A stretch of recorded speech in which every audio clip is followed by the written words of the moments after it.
അസംഘടിത മേഖലയിലെ തൊഴിലാളികൾക്കായുള്ള പ്രധാനമന്ത്രി ശ്രംയോഗി മാൻധൻ യോജന പെൻഷൻ പദ്ധതിയുടെ രജിസ്ട്രേഷന് പാലക്കാട് ജില്ലയിൽ തുടക്കമായി. ഉദ്ഘാടനം ജില്ലാ കളക്ടർ ജി പ്രിയങ്ക നിർവഹിച്ചു. തൊഴിൽ വകുപ്പ് ഉദ്യോഗസ്ഥർ, തൊഴിലുടമകൾ, സംഘടനാ പ്രതിനിധികൾ, വ്യാപാരി സംഘടനാ ഭാരവാഹികൾ തുടങ്ങിയവർ സംബന്ധിച്ചു. പദ്ധതിയെക്കുറിച്ചുള്ള ബോധവൽക്കരണവും രജിസ്ട്രേഷനും വരും ദിവസങ്ങളിലും ജില്ലയിൽ തുടരും. അവയർനെസ് കൊടുക്കുന്നതിൽ നിങ്ങൾ എല്ലാവരുടെ ഒരു പങ്കാളിത്തം വളരെ വളരെ ഇമ്പോർട്ടൻ്റ് ആണ്. ബിക്കോസ് ഇങ്ങനെ ഒരു സ്കീം ഉണ്ട് എന്നോ തന്നെ എത്രയോ പേർക്ക് അറിയുന്നില്ല. PMAY സ്കീമിൽ വീട് കിട്ടുമെന്നൊക്കെ തന്നെ എത്രയോ പേർക്ക് അറിയില്ല. സോ ഈ ഇൻഫർമേഷൻ ലാഗ് ആണ് ഒരു ഇമ്പോർട്ടൻ്റ് ആയിട്ടുള്ള ഒരു ഈ ഗവൺമെൻറ് സ്കീമുകൾ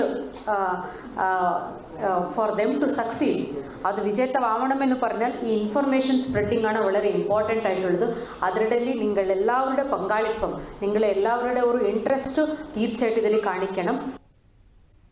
അസംഘടിത മേഖലയിലെ തൊഴിലാളികളുടെയും ചെറുകിട കച്ചവടക്കാരുടെയും ക്ഷേമത്തിനും സുരക്ഷയ്ക്കുമായി കേന്ദ്ര ഗവൺമെന്റ് ആവിഷ്കരിച്ച പെൻഷൻ പദ്ധതിയാണ് പ്രധാനമന്ത്രി ശ്രംയോഗി മാൻധൻ യോജന.